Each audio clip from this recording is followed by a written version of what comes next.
사랑하는 은혜와 진리 장로교회 교우 여러분, 어젯밤도 평안하셨습니까? 오늘도 우리의 외면뿐만 아니라 내면까지 모두 다 진실하게 하나님을 섬기는 하루가 되시기를 주님의 이름으로 축원합니다. 오늘 새벽에 만나본 문은 마태복음 24장 1절에서 14절입니다. 마태복음 24장 1절에서 14절을 제가 읽어드리겠습니다.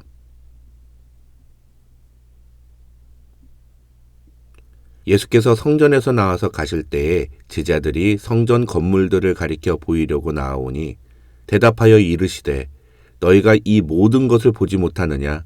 내가 진실로 너희에게 이르노니 돌 하나도 돌 위에 남지 않고 다 무너뜨려지리라. 예수께서 감람산 위에 앉으셨을 때에 제자들이 조용히 와서 이르되 우리에게 이르소서 어느 때 이런 일이 있겠사오며 또 주의 임하심과 세상 끝에는 무슨 징조가 있사오리이까? 예수께서 대답하여 이르시되 너희가 사람의 미혹을 받지 않도록 주의하라. 많은 사람이 내 이름으로 와서 이르되 나는 그리스도라 하여 많은 사람을 미혹하리라. 난리와 난리 소문을 듣겠으나 너희는 삼가 두려워하지 말라. 이런 일이 있어야 하되 아직 끝은 아니니라. 민족이 민족을 나라가 나라를 대적하여 일어나겠고 곳곳에 기근과 지진이 있으리니 이 모든 것은 재난의 시작이니라. 그때 사람들이 너희를 환난에 넘겨주겠으며 너희를 죽이리니 너희가 내 이름 때문에 모든 민족에게 미움을 받으리라. 그때 많은 사람이 실족하게 되어 서로 잡아주고 서로 미워하겠으며 거짓 선지자가 많이 일어나 많은 사람을 미혹하겠으며 불법이 성함으로 많은 사람의 사랑이 식어지리라. 그러나 끝까지 견디는 자는 구원을 얻으리라. 이 천국 복음이 모든 민족에게 증언되기 위하여 온 세상에 전파되리니 그제야 끝이 오리라. 오늘과 다음 주에 우리가 살펴볼 마태복음 24장에는 예수께서 종말에 대해서 그리고 대환란의 때에 대해 말씀하신 내용들이 기록되어 있습니다. 결론부터 말씀을 드리면 이 마태복음 24장에 기록된 내용들은 사실 예수께서 앞으로 죽으시고 부활하신 후 승천하심으로써 이 세상에 더 이상 제자들과 함께하지 않을 때를 준비하기 위해 하신 말씀들입니다. 그러나 오늘날 교회에서는 이 마태복음 24장에 적혀있는 여러 내용들과 그 표현들 때문에 이 말씀을 종말에 대한 말씀으로 이해하며 나아가 이 세상의 끝에 있을 여러 가지 징조에 대한 예언으로 이해하는 것이 사실입니다. 지난주에 김동일 목사님을 통해 우리는 성경이 말하는 종말의 때란 예수께서 이 땅에 오신 초림과 다시 오실 재림의 사이를 가리키는 것임을 배웠습니다. 그런 점에서 이 마태복음 24장에 기록된 내용들을 통해 우리가 생각해야 하는 것은 사람들이 흔히 말하는 종말의 때에 대한 징조가 무엇인가가 아니라 지금 이 시대에 우리는 그리스도인으로서 어떤 삶의 자세로 살아가는 것이 옳은지를 분명하게 정리하는 것이라고 생각합니다. 오늘 우리가 읽은 1절로 14절에는 흔히 종말의 징조들로 알려진 여러 가지 내용들이 기록되어 있습니다. 그래서 앞으로 이런 모습들이 나타나면 그때는 세상의 끝이 올 것이라고 많은 사람들이 이해합니다.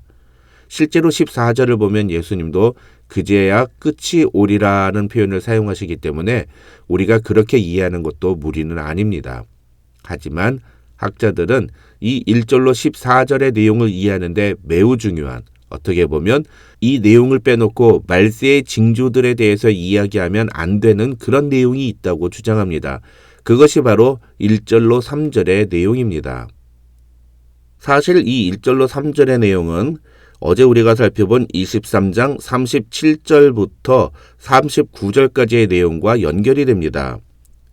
23장 37절부터 39절에는 예루살렘 성이 멸망할 것에 대해서 예언하시는 예수님의 장면이 나오고 오늘 본문인 1절로 3절에서는 예루살렘 성전이 멸망할 것에 대해서 예수님이 말씀하시는 내용이 나옵니다. 1절에서 마태는 예수께서 성전에서 나와서 가실 때라고 기록하는데 이것은 단순히 성전 밖으로 나가셨다는 의미를 넘어서 헬라어 원문에 의하면 다시는 성전으로 들어가시는 일이 없는, 성전을 나가는 일이 완료됨을 의미하는 표현입니다. 쉽게 말해서 이 24장 1절을 기점으로 예수님은 이제 더 이상 예루살렘 성전으로 다시 들어가는 일이 없었다는 것입니다. 그런데 1절 뒷부분을 보면 그런 예수님에게 제자들은 성전 건물들을 가리켜 보이려고 나왔다고 마태는 말합니다. 다시 말해서 예수님에게 성전의 건물들을 보여주려고 했다는 것입니다. 누가복음 21장 5절을 보면 어떤 사람들이 그 성전을 가리켜 그 아름다운 돌과 헌물로 꾸민 것을 말하매라는 기록이 있는데, 이 누가복음의 내용과 오늘 본문을 연결해서 생각해 보면 예수님이 성전을 떠나시자 제자들이 성전에 있는 아름다운 돌과 헌물로 꾸며진 것들을 보면서 예수님께 그것들을 보고 가자고 이야기했던 것 같습니다. 그러자 2절에서 예수님은 너희가 이 모든 것을 보지 못하느냐?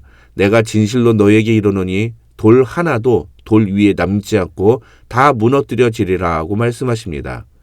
이 말은 내가 분명히 말하지만 너희가 보고 있는 이 건물들이 돌 하나도 남지 않고 모두 다 무너질 것이다. 이렇게 말씀하시는 것입니다.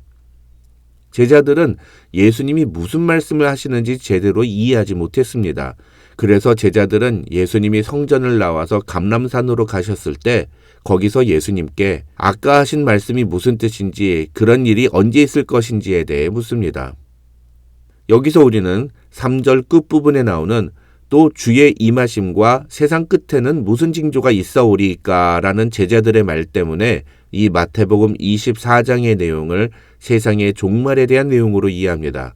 하지만 이 3절 끝부분에서 제자들이 말하는 주의 임하심과 세상 끝이라는 표현은 우리가 생각하는 그 종말을 의미하는 것이 아닙니다. 학자들은 이 표현은 유대 민족을 외세의 압제에서 구원할 메시아가 이 땅에 오심으로 인해 성취될 현재의 고통의 시간의 끝을 의미한다고 설명합니다. 다시 말해서 이 3절에서 제자들이 예수님께 묻는 것은 예수님이 말씀하신 예루살렘 성전에 대한 예언과 구약 성경에서 예언되었던 메시아가 오시는 날에 있을 징조 사이에는 어떤 관계가 있는 겁니까? 이렇게 묻고 있다는 것입니다.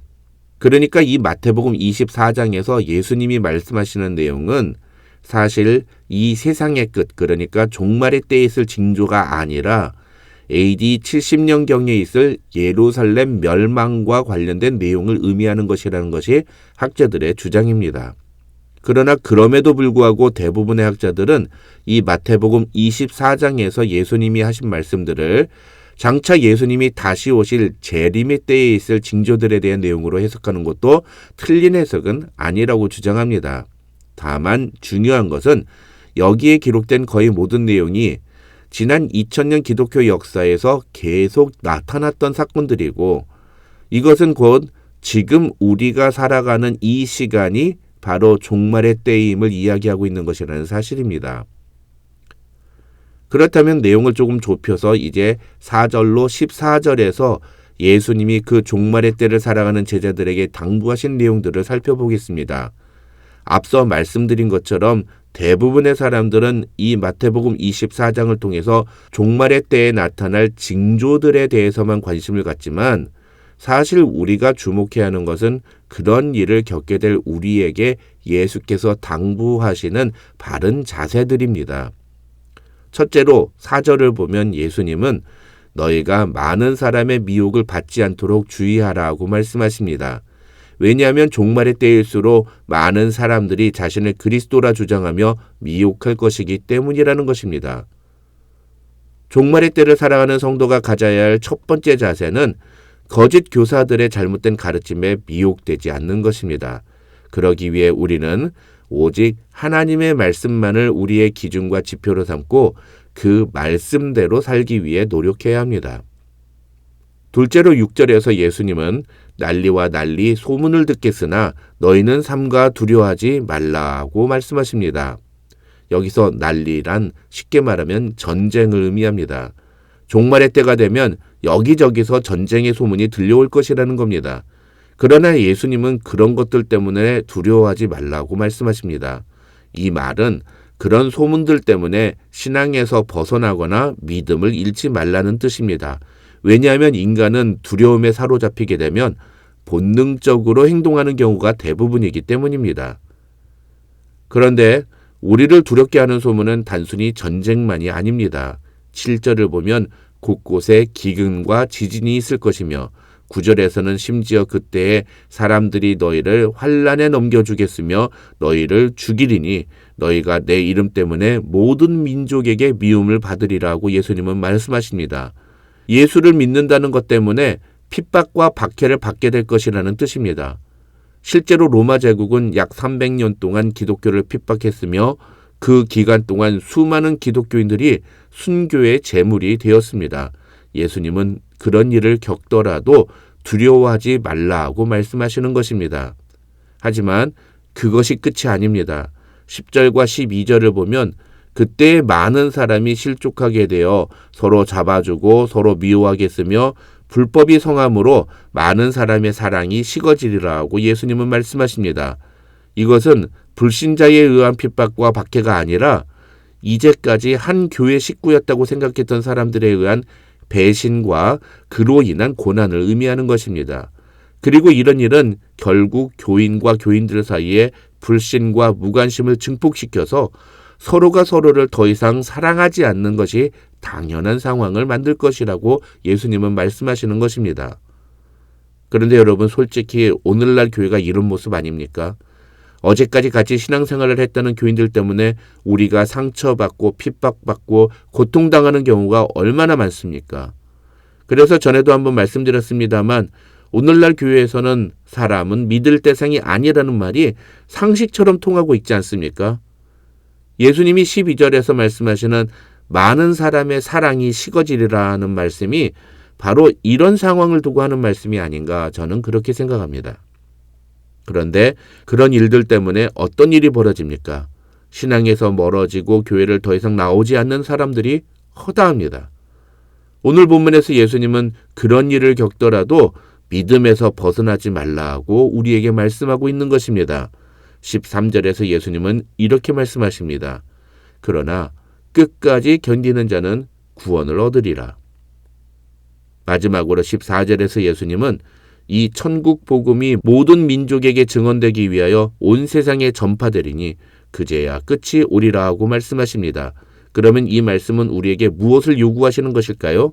그렇습니다. 우리는 이 세상에서 어떤 일이 벌어지든 주님이 다시 오실 때까지 천국 복음을 모든 사람에게 증거하고 전파하는 일을 감당해야 합니다. 그것이 종말의 때를 살아가는 성도들이 가져야 할 바른 자세라는 것입니다.